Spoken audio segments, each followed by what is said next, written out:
Welcome, everybody. Everybody like to, I'd like to thank you for joining us here on Legends Talk. Off the All Things Hoops platform. We've gotten a tremendous, a tremendous amount of people, just sharing good words, just sharing positive vibes with us. So, we definitely want to commend everybody and salute everybody for sending those vibes my way. All Things Hoops Legend Talk. Tonight we got a special, very, very special guest, man. Gary Charles. Long Island Panthers, ABCD camp. We're gonna get right. We're gonna get into it. But before that, man, I just wanted to kind of send my love y'all way, and Legends Talk, y'all. Stay tuned. Oh, don't forget to smash that like button, subscribe. Share with your friends, your family, your teachers, everybody. So, let's get into it. Legends Talk.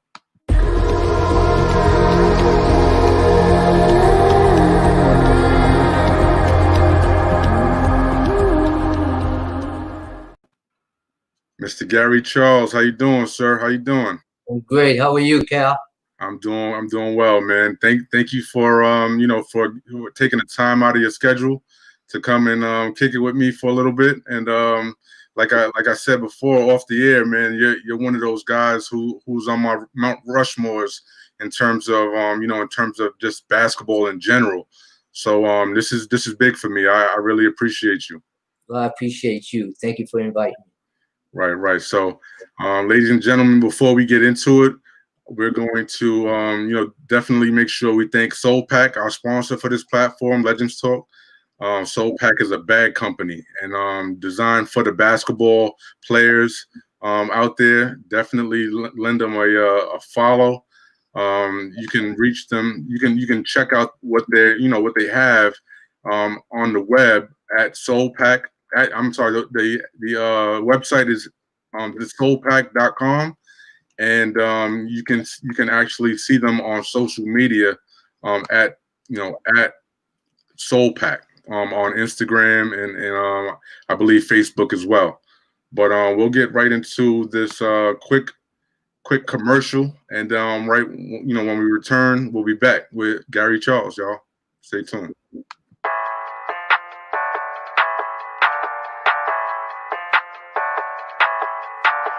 Wavy Boy Productions.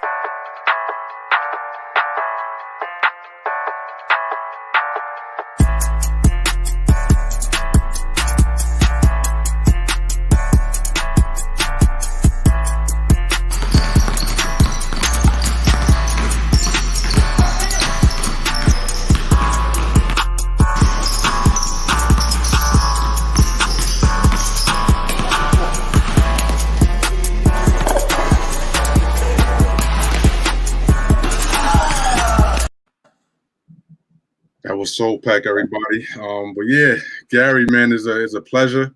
Like I said, when you think about grassroots basketball, your name has to be right up there with one of the being the if not the pioneer, one of the pioneers that really kind of took the bull by the horns and went at this thing. Where does the Gary Charles story begin? In terms of, I guess there's a few different beginnings, but for you, where did that love and that passion for the game derive from? Where did that come from for you? I'm glad you said. I guess there's a couple of different beginnings because you're right. There's different beginnings, so it depends how far you want to go. But as far as the passion for me, when I was young, I played on a traveling team, but we played biddy basketball. And for those who don't know what biddy basketball is or was, it allowed you at 12, 13 to go play 8-foot rim. I thought I was Dr. J.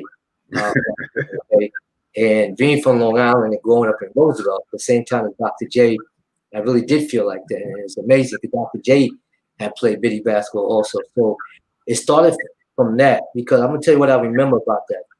When we traveled, we stayed in other people's homes, and for most of the time, it was really in white people's homes. It was never an issue. They had kids, and I never felt anything. It was one of the most cherishable moments of my life. And those things I will never forget from my life. So that's when it started, when I was 12, 13, being able to play and stay in some of these people's homes. Man, that reminds me like a fresh air fun kind of vibe where people open up their homes and just and it's all a family atmosphere. So and little lads, was that something that little lads? I mean, doing my homework, I hear little lads a lot from you. What was your role in that? Were you just a player in that? Little lad came afterwards. So when I first started, and I started in the late 80s with my program, and really it was the OGs who had asked me if I could get involved, and they were there for me. So I felt like I didn't have a choice to get involved.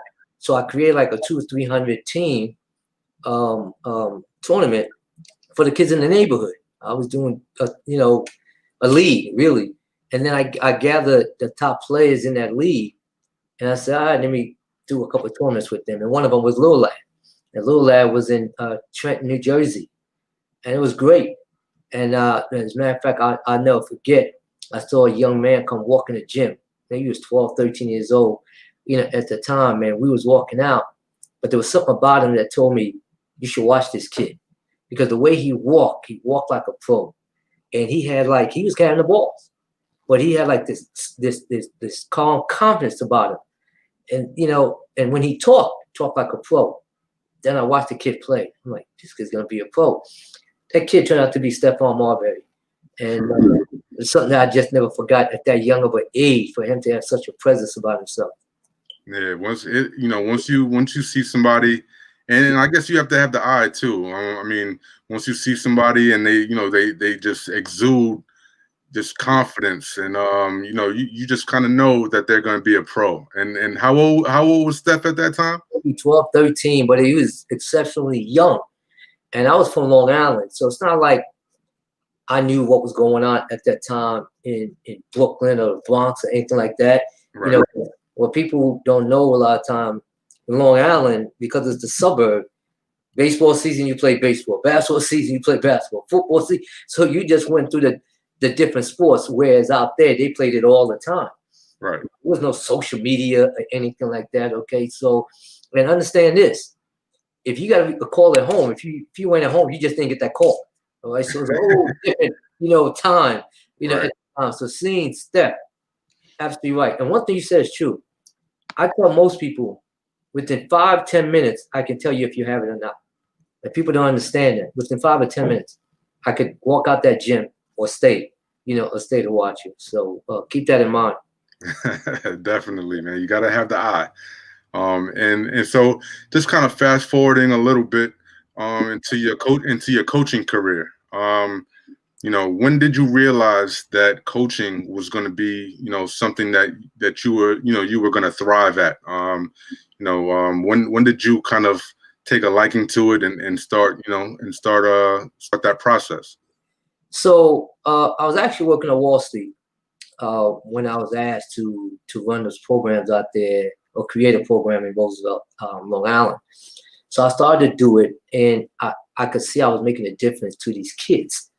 And it was helping us parents, because these parents would be like, here, take them, go. Right. So I started to see that. But I didn't get serious about it until a young man walked in my gym, basically. His name was Zendon Hamilton. Zendon was about 6'10" at the time. He might have been 14, something like that, okay? But he was young, 14, 15, something like that, all right? And I knew I had something special in my hand. And then I get a call, that famous call from Sonny, who said he was going to start his own camp. He had just left Nike for ABCD camp, and he wanted to create his own. And he wanted Zendon to be, part of his camp. So he asked me to come to the Final Four, and it was in Minnesota that particular year. And I met George Raveling and John Thompson for the first time, okay? Matter of fact, when I walked into the hotel, at people who haven't been in the Final Four, when you walk into the coach's hotel, it's almost like a meat market. everyone's is in the lobby, networking. It's just unbelievable. But what I always remember is that John Thompson's hair was so big you couldn't miss him. It's just like, oh my God, that's John Thompson over there. And he's tall too, right? He's very tall. He's very tall. So you could just see him. You could just see him. And I'm short, but you could just see John through that. And actually, Sonny was up in his room, and he asked me to come to come to his room. And he said to me, I want you to get involved with me. I'm going to create something, but I'm going to need your help. So everyone I've talked to said, you need to get Gary Charles involved. And I remember looking at his wife, who was beautiful, and she had been a model. And as he was giving me his pitch, I kept looking at his wife, and I said, he said, are you with me? So I would look at his wife, I would look at him, I would look at his wife, I would look at him, and I said, you know what? Any man who can get a beautiful young lady like this must know what he's doing. I stuck up my hand and said, I'm with you, man. So that's when I knew. That's when I knew. Hey, that sealed the deal. That sealed the deal for you. Absolutely. Now you mentioned working on Wall Street. You did systems programming for the Bank of New York. Yep. Now, before getting into the whole basketball world. Now, why would you say, was it just Sonny alone that kind of forced your hand at this switch, or why did you make that transition? I didn't. Basketball was just my side job. I was still working on Wall Street, and before Bank of New York, I was at Citibank. Okay. At 111 Wall. I think it's still 111 Wall Street.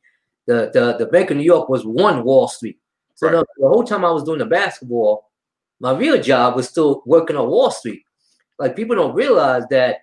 Again, I'm showing my age, that I had to carry a beeper with me all the time. I was getting the phone calls at 2 or 3 o'clock in the morning from China, London, Japan. So the basketball was just supposed to be a hobby. Okay. Right. The other thing, that's the thing people don't understand. I didn't get rich from basketball. Okay. Basketball probably cost me money. Right. I was doing, this is the give back here. I was driving a Porsche at 26 years old. I didn't start basketball, the way, people know me, until 28. All right. I had a house at 25. I was doing my thing on Wall Street. All right. But when Sonny came in, I realized that it was opportunity to help our kids in the street. And I felt like God was telling me, you got to help. You need to help, with this. So that was just kind of like a side gig, right? So to speak. Okay.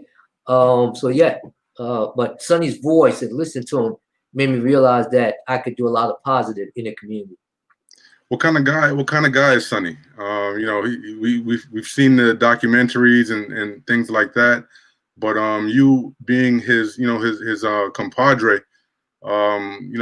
just to let us know what kind of guy he is.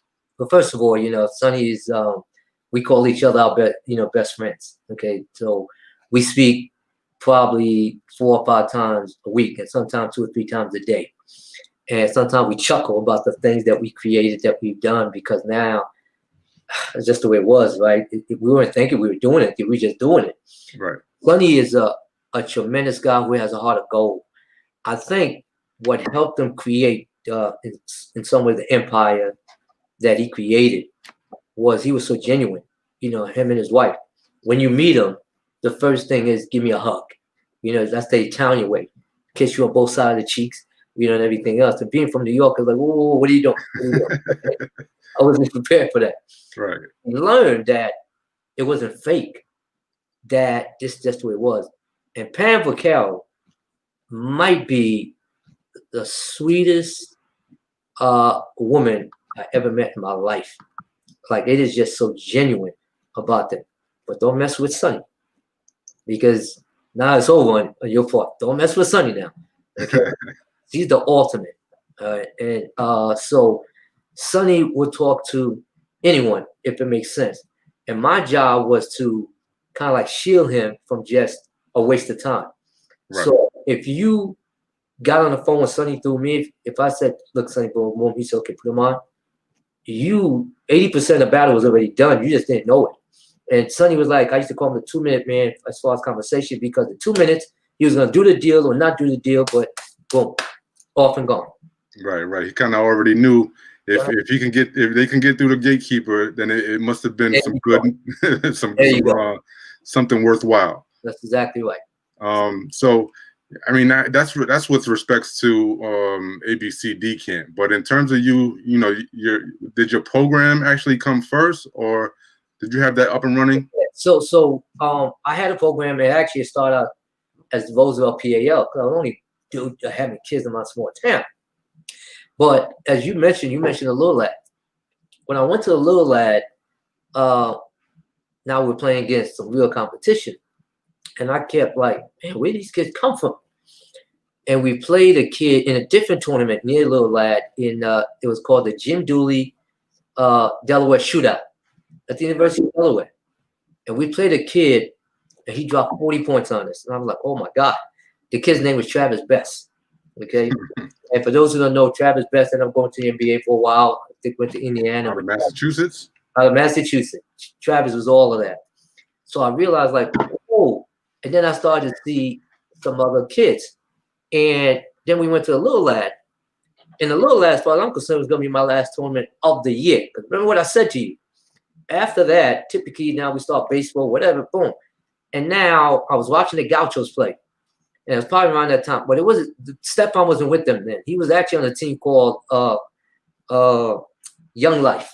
Dermot Player was coaching the team. Right. So Dermot Player, who ended up coaching at St. John, Seton Hall, places like that, but he was coaching them at the time.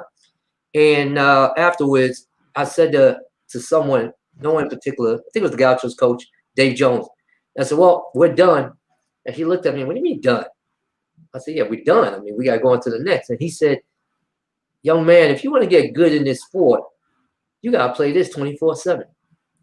And that was the first time I heard the daggone word 24/7. Right. Like, what? He said, yeah, you got to play this all the time. I'm like, oh, so that's what that means. He said, yeah. He said, you're ending. We're about to go to one next week. It opened up my eyes. So opened up my eyes. So now I started to recalibrate. Now I started to go after kids in Long Island, not just Roosevelt. Hence, Long Island Panthers. Right. Okay, so that's when I decided to change the name to Long Island Panthers. Okay. Right. And that name actually changed again, right, to New York. Yeah, New York Panthers. Because at first I was starting out the Long Island kids, but then the first kid from the city I got was Skip Tumalu, Ray Alston. And his high school coach, Ron Clario, wanted him to play with us because of Zendon. Because Zendon at that time now became a top 5 in the country, along with Felipe Lopez, Allen Iverson, Antoine Walker, Danny Forson. They were like the top 5. So he wanted people to get to know who Skip was. So Skip started to play, and then I started to get other guys in the city. So I just felt that I can't keep the name Long Island Panthers. I had to change it. Right. So I changed it. I think I changed it around the time where I had Danny Green and some of those guys, okay? And I remember Danny was upset. And I said, look, Danny, man, we got kids from the city here. So Long Island, where do we go? And at that time, that's when I had changed the name to the New York Panthers. I actually met you. I actually met you at the event that Danny had at the Barclays Center. Oh. The Battle in the Apple. Oh, yes. Yeah, and I'm actually the person who asked you to snap a picture in the hallway with Ron Clario. So I took the picture of you and Ron Clario in the hallway at the Barclays Center. That's a small world. Okay. Now do you remember that? I definitely remember that. All right, cool. That is so funny. Absolutely, I remember. Right. So yeah, man. Now in terms of you coaching, right? Because I've seen the pictures of you surrounded. You're in the middle, and everybody's kind of all the players that have kind of transcended into different Division I prospects and some even NBA prospects. Did you start out the gate winning, or did you have to go through that kind of that phase of taking your lumps? And some people have a lot of luck though, and just come out the gate firing. That's a great question. That's a great question. I tell people this all the time that when we had Zendon Hamilton, he took us to the top. But then when Lamar Odom and Speedy Claxton walked in the gym, we went over the top, okay, over the hill. So prior to that, before they came on, I was a really good coach. But once they walked in the gym, I became a hell of a coach. I was a great coach at that point. I said, yes, I took my lumps. Hey Gary, I think I could coach those guys to a championship. That's what I'm trying to tell you. I became a great coach at that point. Don't ever confuse it. It's about the players. Right. Absolutely. A little bit about the coaches too, but you got to be able to manage those personalities and absolutely. Now, just kind of throughout everything, throughout the the history of the Long Island Panthers, do you feel like Long Island as a basketball destination kind of got a bad rap throughout the years in terms of producing top tier talent? Yeah, at the time, the reason I wanted to get these kids exposure was because of the fact that they weren't getting scholarships, and I know the new heads, it's hard for people to understand and believe.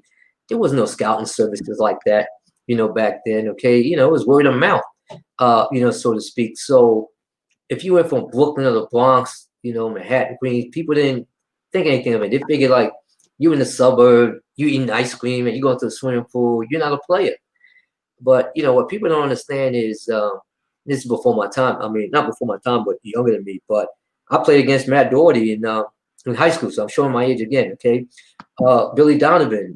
Billy said to me one time, he said, Gary, I think you coach me in a couple games. So Billy Donovan from Long Island, Jeff Rulin from Long Island, and then Zendon. So Zendon didn't become, let's say, a star pro, but he played 11, 12 years in the league. And I tell people all the time, look, if a kid got in the NBA, that is saying something, because honestly, you have a better chance of becoming a neurosurgeon than becoming a pro. Right. People don't understand that. So then you have Wally Zerbiak. Like I remember a couple of times I used to see Paul Pierce, and I used to tease him, said, Paul, Wally hit a shot over your head for us to win, to win a game in LA. And he laughed and like put his head down because it was true. Wally played with the Danny Greens. And, Mike James, I can still remember Mike James. When he was on our team, we went down to go play in Bull Williams tournament. We played against another kid who dropped 40-something points on us, right? And everybody kept saying, who the hell is this kid?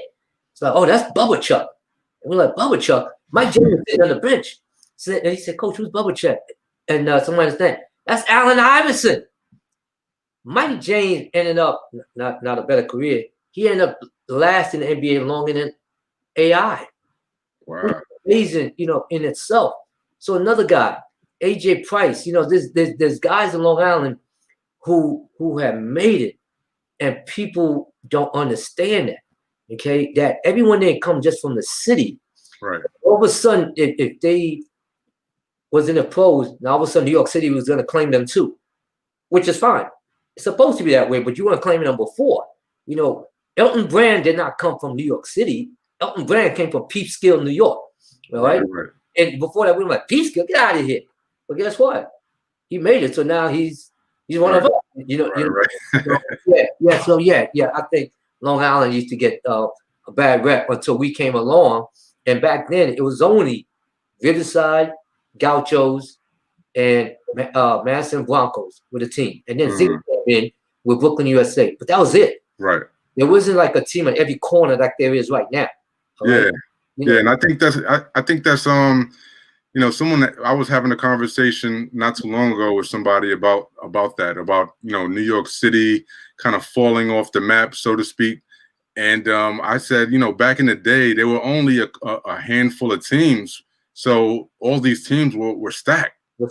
Nowadays it's like, you have all these AAU teams, and maybe have one or two players there. But what if all of those players, just kind of went on one or two teams, they'll be stacked too, and you'll be able to see it. But I think the talent is still there. But just kind of piggybacking on, what the thing that you just mentioned about the about the Riverside and the Gauchos, right?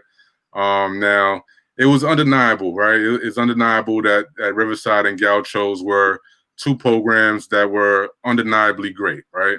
Now, how did the Long Island Panthers get into that mix, although you were competition, right? And how was your relationship with those, with the stakeholders at those particular programs? The reality is that, working on Wall Street, I was kind of like a businessman.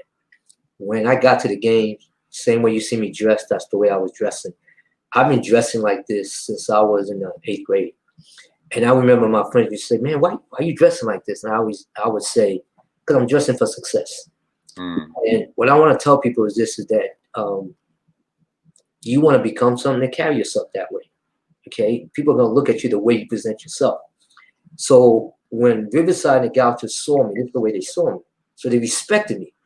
But I was the new guy. They respected me. They loved me because they were beating me. And always remember this: the more successful you become, the more enemies you gain, because you're always gonna have your haters. And it's okay to have the haters, all right? They gotta do their job too now. Everybody's gotta have a job. So the haters have to have a job because that keeps you going. Right. So at first, they were fine. We could be competitive, but we couldn't beat them. And then Lamar and Speedy Claxton came on there. Now we were beating them. Now all of a sudden they couldn't stand me. All right? Okay, it wasn't the fact that they couldn't stand the guy, Gary Charles. They couldn't stand the idea of being beaten by someone else. The same way as, we couldn't stand in New York the Boston Celtics. It was just the idea of the Boston Celtics because they were always beating the Knicks or something like that. So now that became the thing. Now all of a sudden I became the worst guy in the world. Like, I'm the same dude. You're just upset now that those guys walk to me. Speedy Claxton lived 10 minutes from me in Hempstead. That's where he grew up at. Okay, even though he went to Christ the King. Right. Lamar Odom, family wanted Lamar to have a mentor, okay, because of his life situation that he was dealing with. And his family just felt he needed a businessman. They loved the idea. I was coming from Wall Street, and I could try to talk to him, about things, okay? I could write 3 books alone on Lamar as a young kid if I wanted to, all right? So, like I tell people all the time, they don't understand what that man went, what he went through just to get to the league. So I was that guy keeping him in line to make sure that he got there. Like at one point, I might even said to him, "You made it now, goodbye." Okay, I'm done. All right, I gotta keep moving now. So that was important. So having those guys, it helped us get better and better. Now other guys wanted to be involved.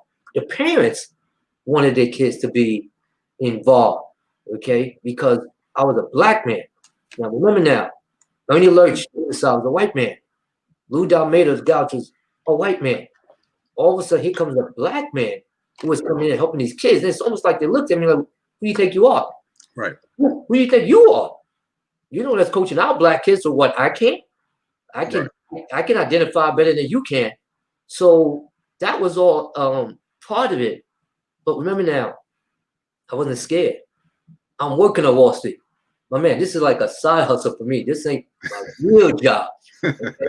This is my real thing. And as you know, grassroots basketball got a bad name all through the thing. And even like the whole AAU thing. We're not AAU, but that's the name they put for everything. Because AAU, you get your card, you go play down in Florida for the championship. We don't do that. Most of us don't do that. We end up in Vegas or somewhere else. And even like Nike have their own league now. Under Armour. That's not AAU. That's grassroots basketball. But people love to say the name, AAU. So all those times, that's what we were doing. We were just playing in different grassroots tournaments. And back then, it was probably, if you played in 11 tournaments, 8 of them was during the dead period because it was about playing ball. Okay? It was tremendous competition. Now, Gary, my next question. I don't want you to get mad at me or anything like this, right?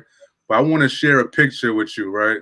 Mm-hmm. That seems to, every time somebody, I guess when it comes to social media, it seems to get a lot of attention, a lot of back and forth. I want to set the record straight. Show it, baby. Show it. Show it.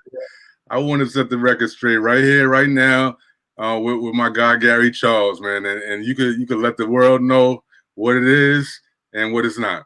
But let me share my screen real quick, and you'll be able to see this picture that I'm referring to here. Yeah, I knew that was gonna be the picture.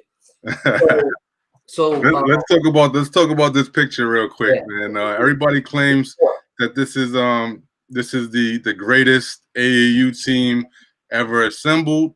However, there is a caveat to this because as you've been stating, Lamar Odom, he was a Long Island Panther, and that's a fact.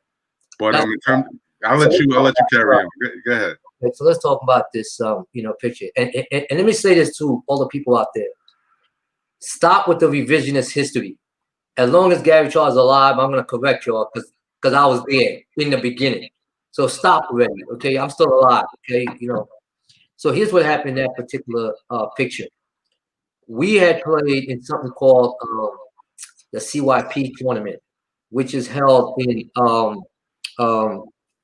what's the name of the place? It's about 40 minutes away from the city. It was the CYP tournament. It goes as far back as Billy Cunningham, this particular tournament. You play like a little small gym, like a closet, but it's unbelievable. So the top players, top teams will play there.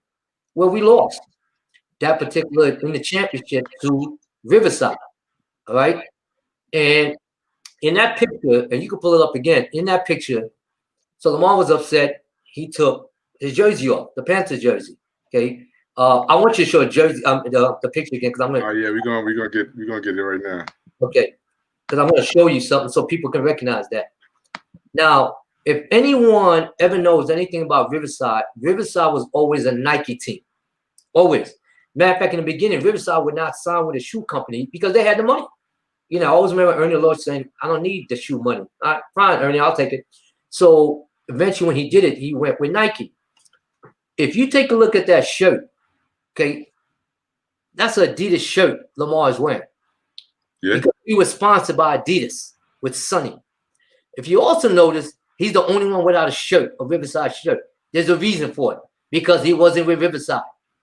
But he went to high school with Eric Barkley, and he knew all the guys. So Eric Barkley asked him, "L, take a picture with us." So they were taking a picture. And then now all of a sudden, revisionist history is trying to say Lamar went with them. What was interesting is Lamar was on an HBO special, and he said, "I was with the Panthers." Well, what he said was, and I'm not saying it, but it's true. He said back in those days, some of these directors of these programs, they were messing with kids. Lamar's words, and he's right, by the way. My parents were concerned about that. Gary Charles was a businessman and a good black man, so they want me to play with him. Facts.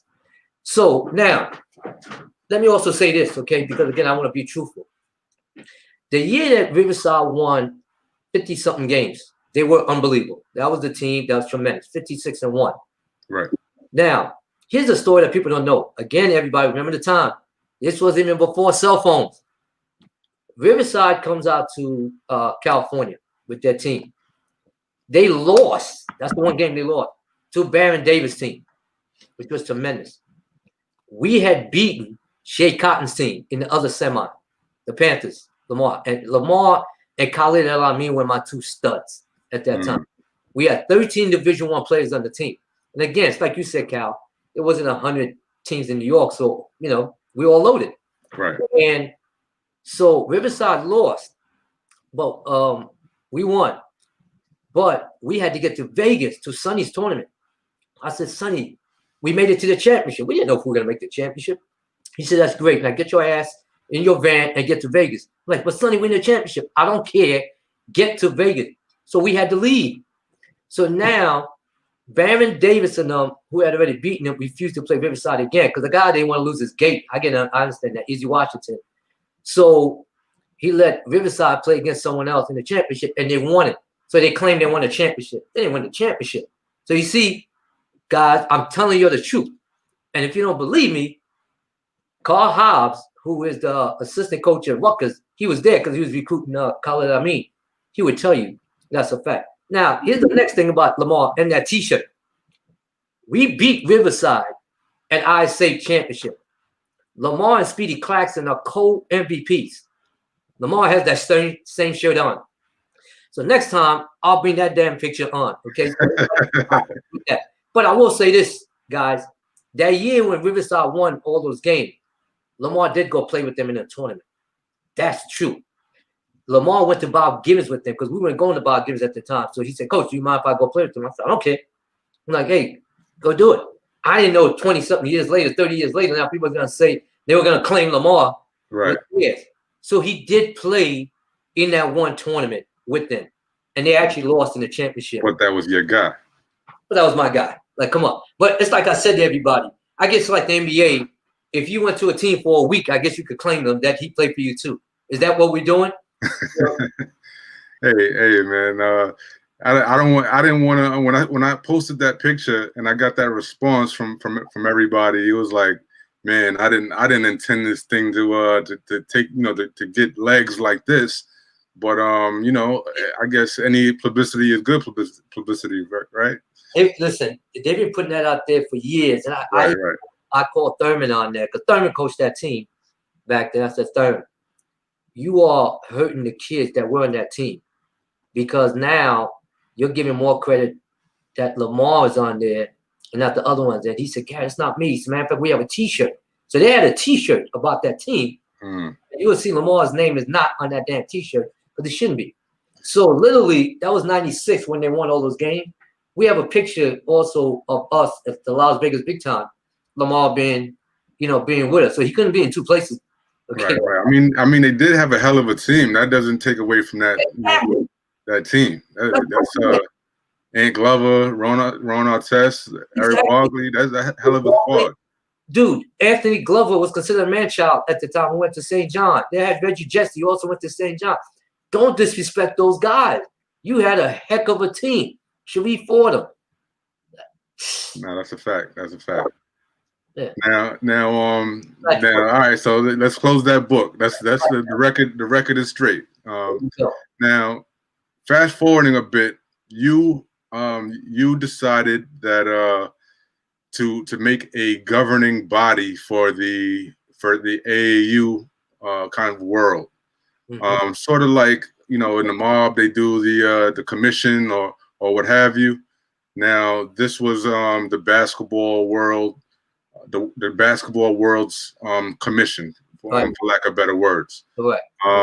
Now what kind of brought that? How did you come about with that idea?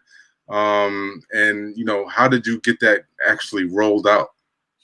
It was called GBOA, Grassroots Basketball of America. I have been tired of just everyone lumping us into the same bag. I'll never forget one time Dick Vitale, who would come to ABCD camp every year and speak. And I heard him in the background speaking ill of grassroots. So him and I got into a heated conversation. Not in a bad way, but just disagreement. That Sonny finally walked over. I had walked away. He said, Dick, that's not the guy you want to dispute. And Dick said, what do you mean? And Sonny pulled out one of my cards.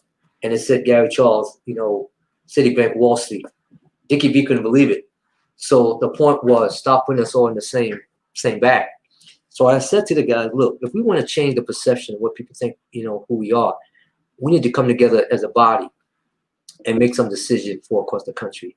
So everyone was down for it. So let's go, let's do it. Problem I find, Cal, a lot of time with people and kids specifically, that is that they don't think pass across the street. Their mindset is like, right here instead of down there. And me, I'm always a visionary. I'm thinking down the line. Right. And so it was going great. Matter of fact, there was tournaments that we had rules. And we would tell these tournaments, if you don't have these rules, if we call them the GBOA rules, the governors, we're not coming. And obviously we were the top team. So it was whoa. And they loved it. Actually, they loved it because now there was a governing body, so to speak. But then we ended up running out of money. So we couldn't continue. And the guys can understand, fine, God, let's just do this ourselves. They couldn't get it. But what they allowed me to do when they did that, that's how Fab 48 in Vegas got created.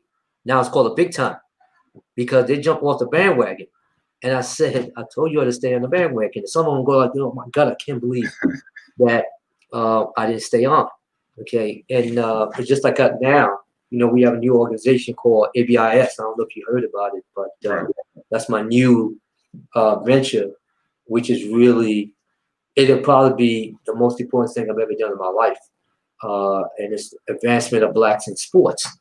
And now we have all the top black coaches in the country who are part of it, and the women, but not just in basketball, but also baseball, football, track and field, gymnastics, all the sports would come together, along with those same grassroots coaches who are now all having conversation.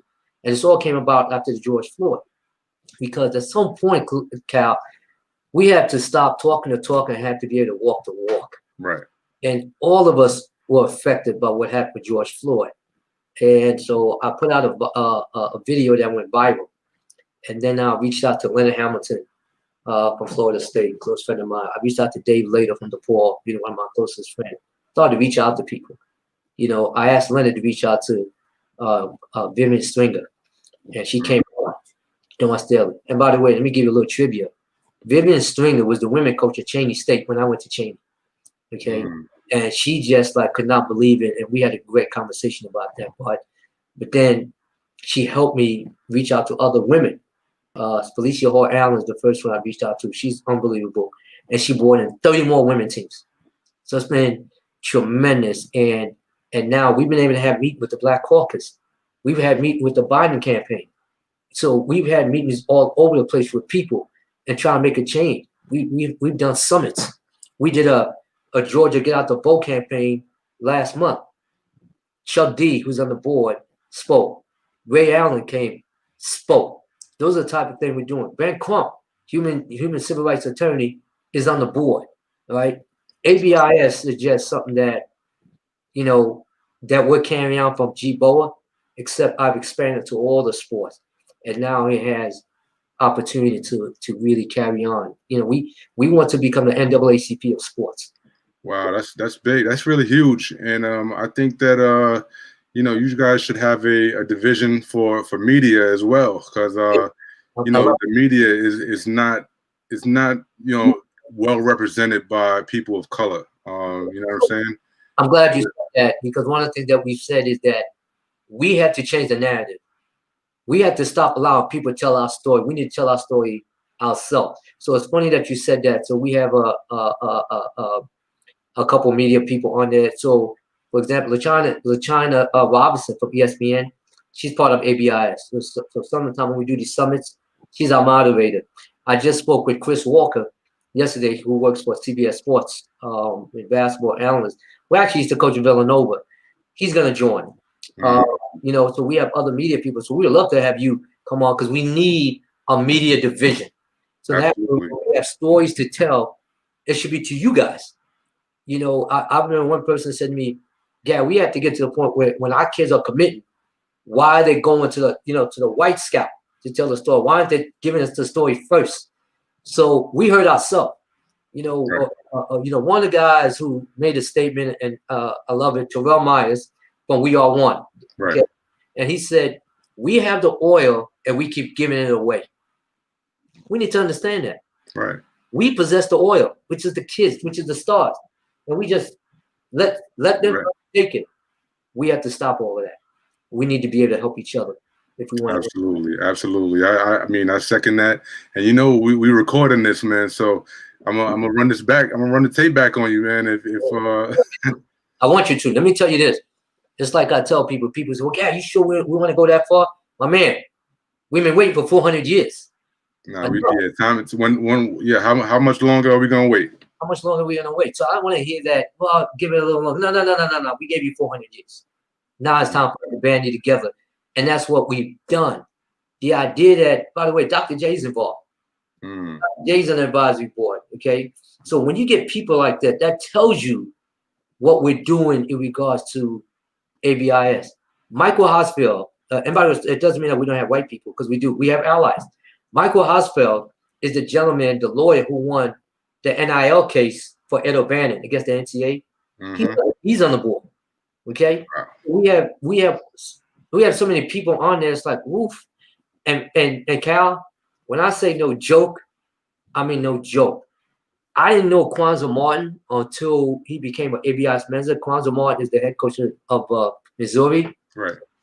Dude, what an eloquent speaker. The passion that he carries, it's unreal. It really is. You know, Keith Stevens, grassroots, for Team Takeover, one of the most powerful programs, he's on. And what we've been able to do is we have Nike, Adidas, Under Armour. Everybody's called a truce. All part of ABIS. Let's make this thing happen. And that's what we've been doing. And by the way, these women, woo, no joke. Hey, Gary, anything that I can do from my perspective, I'm on board with whatever you got going on. But just wanted to carry on the interview. Absolutely. No, but I really appreciated that little segment right there, because we do need, like you said, we got the oil and we keep giving it away. So let's find ways to enhance each other and propel each other into positions of prominence. So yeah, that's the motto. That's what we going by. 2021, we can't wait anymore. So no, I really commend what you said there. But fast forwarding a little bit in terms of your relationships, right? You guys created the ABCD camp, or you had that rolling with Sonny. Yep. And can you tell me a little bit about was that where the Kobe Bryant kind of thing, may you rest in peace? Is that where you kind of got introduced to Kobe? No. Can you give me a quick? Sure, absolutely. Kobe's dad was an assistant coach at LaSalle. So Jelly Bean was recruiting one of my players on my team. And again, when you're a coach and you have a kid that plays, doesn't matter if it's the dead period or live period, you can go watch your own kid play. So I would see Kobe in different tournaments along with his dad. His dad would be watching my team, and then he would ask me to come and watch Kobe play, which I would. And we were in a tournament one time. It was called War in the Woods. Now, War in the Woods was in South Jersey, in the middle of the woods. It was almost like you were driving in the middle of nowhere. You make a left, and you're in the woods. Like the sea parted, and there was basketball courts there. And by the way, everybody, these courts were outside. So it's like you at the park, but it was in the woods. And we actually played a couple of games after midnight with the lights on. So I was watching Kobe. So again, we win our game. So now Joe asked me to come over. And was actually next door watching Kobe. Kobe makes a jump shot. And the dad says to me, "You see that jump shot?" I said, "Yeah." Kobe comes running down the court. "You see that jump shot?" I'm like, "Yeah." He comes back again. Boom, dunk, bang. His dad hits me in the rib. "You see that dunk?" "Yeah." So the damn dunk. Kobe comes. "You see that dunk?" "Yeah, man. What the hell?" I'm like, "Joe, don't hit me no more." I saw Kobe then. I went to Sonny. And I said to Sonny, now ABCD's coming like, "Hey, Sonny, Joe would like to bring his son to the camp." Like, Joe Bryant. What? Joe Bryant had played in Sonny's Dapper Dan game way back when. He said, "Absolutely." So he come. And at some point I said to Sonny, "I know we're talking about Felipe Lopez, but Sonny, this is the kid." He said, "Oh, you really?" I said, "This is the kid." Now Kobe, so he was young at the time, played well, but not, whatever. So afterwards, I said to Sonny, "This is the one we need to go after." Because again, you weren't going to get too many from Nike.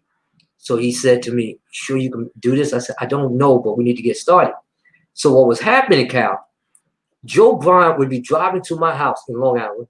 I would be driving from my house to his house. Because again, remember what I said? If you call somebody and they went home, you just didn't get them. So in order for that not to happen, we decided that we would just meet in person. Right. Also, we were keeping it a secret. We didn't want to know. We didn't want people to know. At that time, it was myself, Sonny, and a gentleman by the name of Thad Fouché. Thad Fouché he now represents Russell Westbrook, among others. He's a big-time agent now. But at that time, it was us. So now Joe came to me one day. He said, "Kobe really wants to leave, but he has one concern. We want to make sure we have a guarantee." And I said, "Okay, if I can get you the guarantee, you're going to do it." "Absolutely." Hence Adidas. "Sonny, we got to make this happen. We got to give him a guarantee." So we was meeting for a while. So Sonny ended up moving to New York. People thought Sonny moved to New York because of Felipe and Lamar, who was coming. Okay, Right. no, it was because of Kobe. So now let me tell you what else we were doing. Sonny would come, Thad would come. We would drive to Philly to the Villanova game. Kerry Kittle was playing. Kerry Kittle had played for Thad on his grassroots team because Thad coached the New Orleans Jazz. Game would be over. Then we would drive to Kobe's house, which was 5 minutes away, under the pretense that we was really going to a Villanova game. That's how the whole Kobe thing got done. And at the end of the day, I'm like, we're going to make this thing happen. And you know, fast forward, because it almost didn't happen now. Sonny went crazy one day about to cancel it, and I had to put it back together. But we ended up at a hotel together, and I said, Sonny, we got to make it happen. And you know what's crazy? When it almost didn't happen, I get that beat from Pam. They were at the hotel. Sonny wanted to cancel it, and I'm reaching in my pockets for coin, putting in the on the payphone. Right. Sonny, and the thing is running out. I'm grabbing more coins. See, people don't know these things. That's what was going on. But then I had to go get change to get. I remember buying a Kit Kat so I could get more change. Because now I had to call Joe. Joe, get you and your family back to New York today. We're closing the deal today, and they did. So they drove back, and at the hotel, the deal was done in 5 minutes. You hear me? 5 minutes. Done. Okay. That's how the Kobe thing happened. Here's the next thing people need to understand. Because of that Kobe deal, that's when Nike decided to start a grassroots program. Okay, because they never wanted to lose another kid. Okay, that's where the Nike camp came from, right? Because I know it came. I know it was afterwards. And then they started getting a bunch of players and stuff like that. But I definitely remember even like T-Mac. You know, just everybody going to ABCD camp, and people will argue me down like, no, Nike was the premier camp or what have you. I think they were like in Indianapolis, if I'm not mistaken. Yeah, but, no, people. That's not true. It was ABCD, you know, camp. I agree. I mean, all day I say ABCD camp. You know, my class was on 90. I was part of the 98 class. Mm-hmm. So, and 98/99. So during that time, it was just like, you know, all you could hear about was ABCD camp. So, yeah, that sets the record straight on that. LeBron played at ABCD. You know, people would tell you he was at Nike camp. No, LeBron was at ABCD, and then the second year, he hurt his wrist. So how about this? Sonny said to him, since you can't play, and we're gonna try to raise your money because Sonny had told the family, you're gonna be the first $100 million guy. Sonny was a marketing genius. So he said, LeBron, go to Nike for a couple of days the next year. So he did. Couldn't play it. And then he came back to us. But what it did though, it allowed Nike to know that, we got a chance to up the money. Okay, that's what we were doing. Because Sonny always had this thing. He said, it's business, it's not personal. So meaning that if we're not giving you enough money, take the better offer. If it's a tie, the tie goes to family. And with the money that Nike was offering, boom. And here's the other thing. Adidas reneged on their deal because they promised they were give them $100 million. They had promised that the year before. And then now when it was time, the offer was like $80 million. And we looked at each other like, what? So Adidas blew that.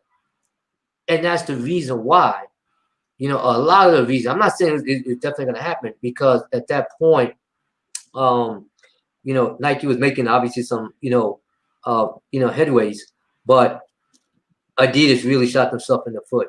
How would the world have been different for Adidas if they would have signed LeBron back then, huh? Right, and you weren't aware that they were going to do that. They just kind of made the offer. Yeah, and that was the reason why we left Adidas and went to Reebok. Because Sonny, as an Italian, he said, you know, when I get my word, that's it. And Adidas, you backed out your word.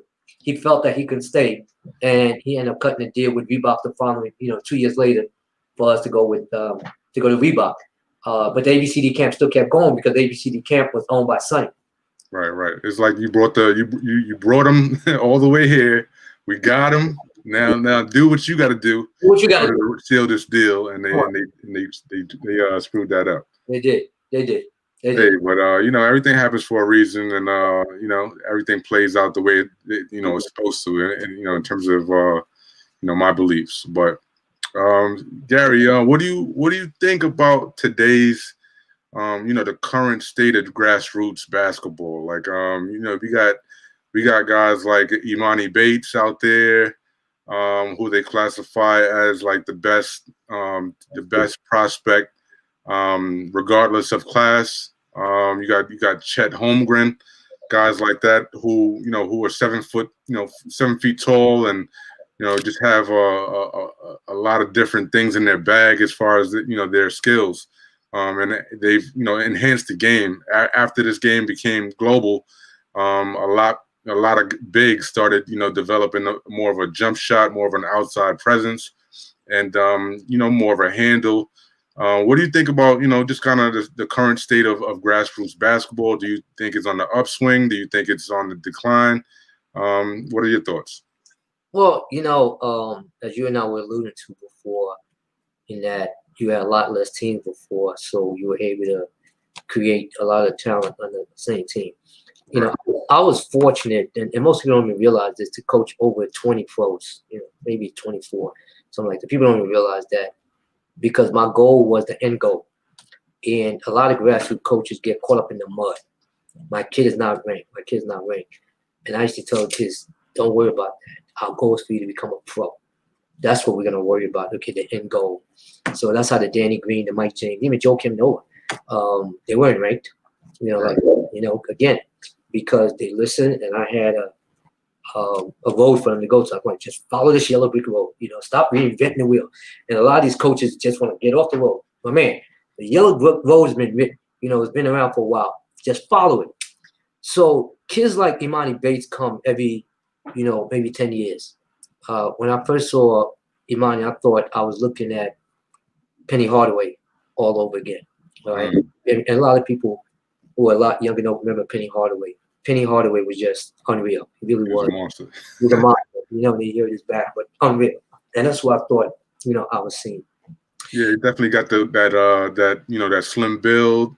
I'm not sure if he quite has the ball handling that Penny had at that young age. But he's he's exceptional. He's exceptional. And I remember 2 years ago at our tournament in Vegas, the big time, I had asked Paul Biancotti to come. And, Paul Biancotti, who's ESPN grassroots director, said, all right. And that was the year in which the college coaches could not come to Vegas. That was the first year where they said coaches can't come to Vegas. But we still had teams. We still had teams coming in from all over. It might have been the best one, actually, that year. So I said, you need to come and see this kid. Let's say, no. There was so much talent. Right. Kate Cunningham was there. Jalen Sugg, the Chet Holmgren, Imani Bates, Bronny James, Mikey Williams. So all this talent were there that people didn't anticipate coming, and it was just unbelievable. Josh Christopher, Jalen Green, all that. And every game, just barn burners.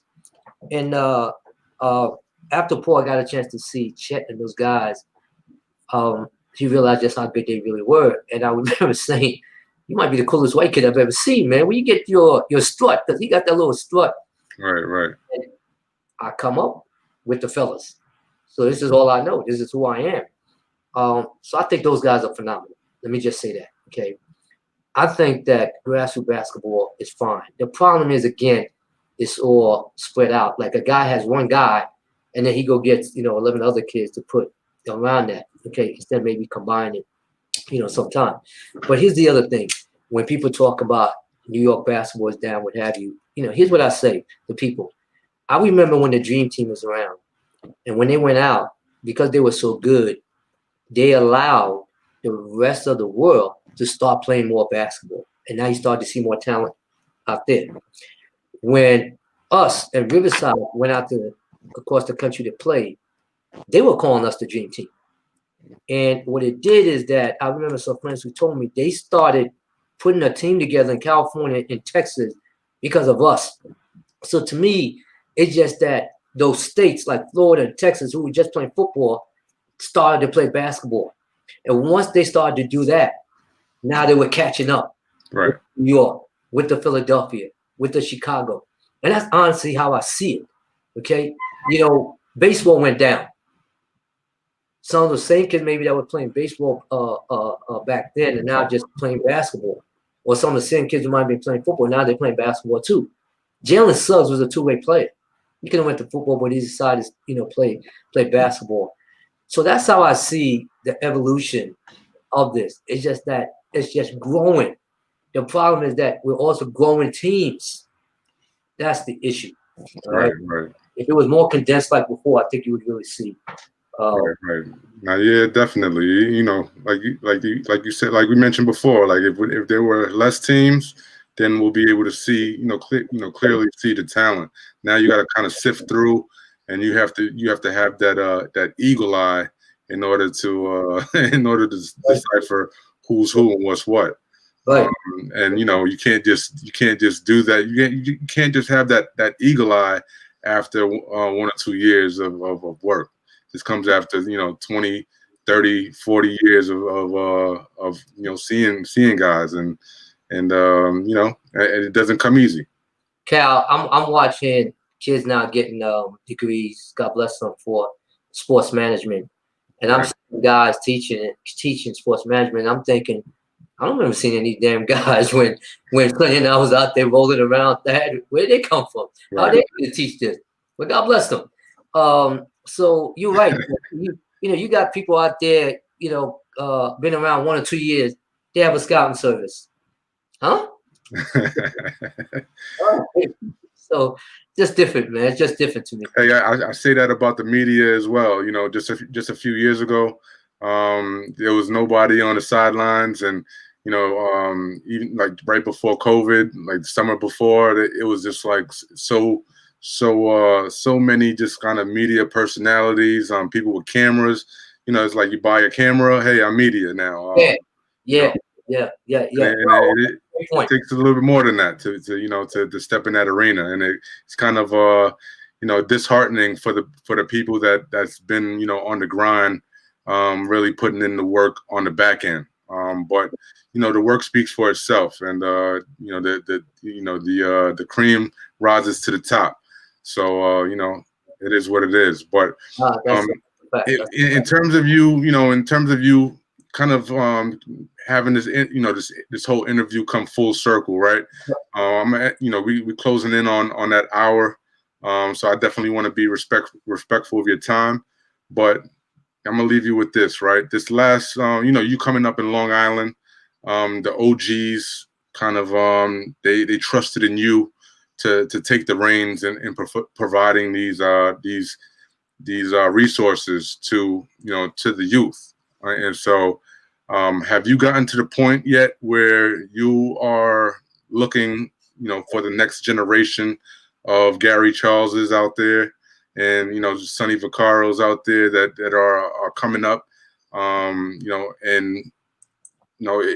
do you see yourself kind of handing the reins over or passing the torch down to a younger guy? Well, we better, otherwise that we're gonna be in trouble. I remember when Sonny passed the mantle to me and said, "Now you're now the godfather of grassroots basketball." And then I remember when some of the top grassroots coaches would come to me and say, "You're the godfather now."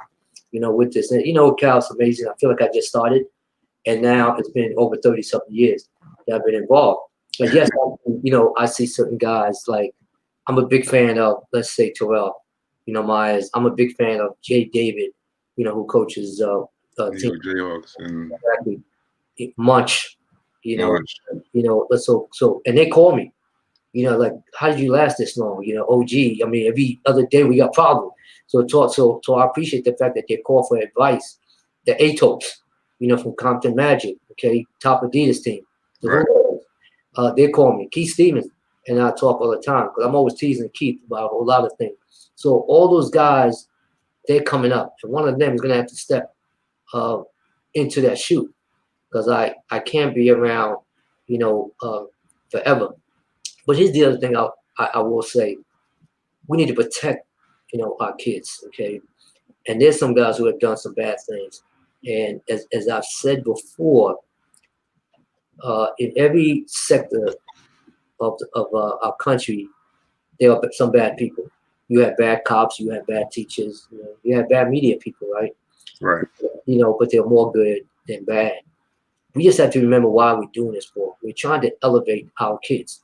is I used to tell parents all the time, Cal, I can't guarantee you I'm going to make your kid a pro, but I can guarantee you I'm going to help him become a better man, how he gets done. And let's not forget, that's what this should be about. Let's teach these kids that, just because you stop bouncing basketball does not mean your life stops.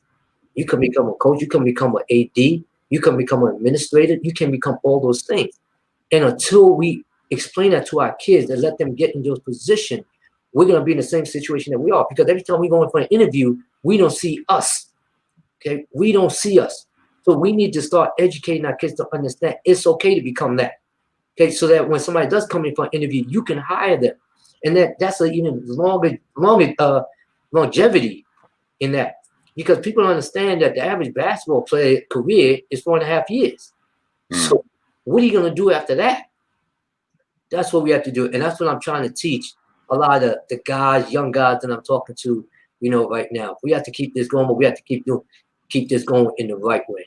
Absolutely, man. And that is a exact premise why I even started my platform, is to show, I pretty much started on at a park at a street ball game, and I just love street ball so much that and just basketball in general that my wife just told me one day.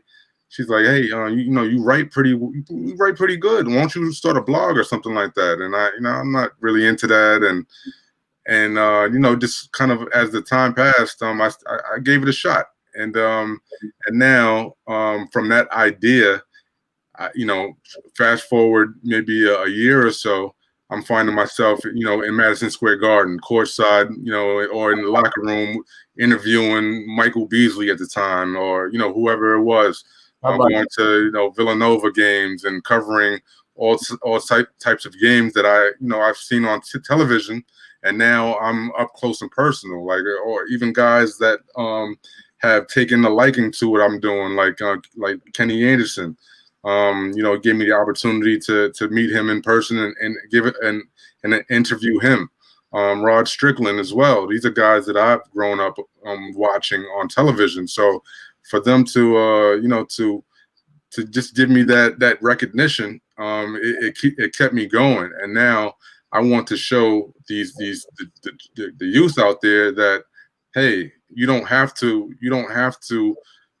play ball to go pro. You know what I'm saying? There's writers out there that are in the Barclays Center and experiencing some of the things that is like, practically going pro. Writers, photographers, cooks.